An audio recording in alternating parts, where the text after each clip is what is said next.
Des éclaboussures de talent, celle d'un nouveau phénomène, Léon Marchand, tout juste 20 ans. 3e médaille en quelques jours, la 2e en or.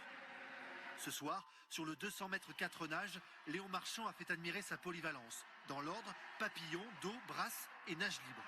Le Français, maillot rouge, bonnet blanc, est 3e après les 2 premières nages. C'est avec la brasse, son point fort, qu'il met tout le monde d'accord. Dernier sprint, pour un 2e titre mondial la même année. Florent et Laure Manodou étaient jusqu'ici les seuls Français à l'avoir fait.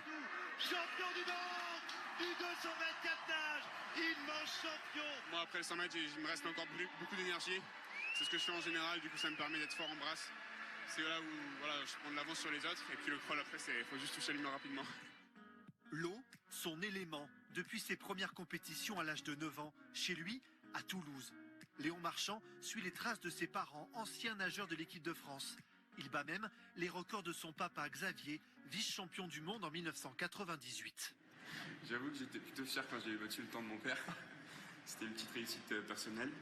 Il y a quelques mois, Léon Marchand traverse l'Atlantique pour la nage. Direction l'Arizona pour travailler avec cet homme, Bob Bowman.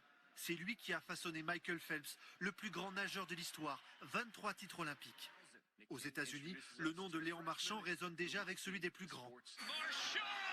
Tant mieux, les Jeux de Paris, c'est dans 2 ans. Le Français a tout pour y devenir le roi Léon, avec, dans son sillage, toute une nouvelle génération. Ce soir, Maxime Grousset, 23 ans, est devenu vice-champion du monde du 100 mètres nage libre. Analia Pigré, 20 ans, a terminé 3e sur 50 mètres d'eau. 3 médailles le même jour, une grande première pour la natation française.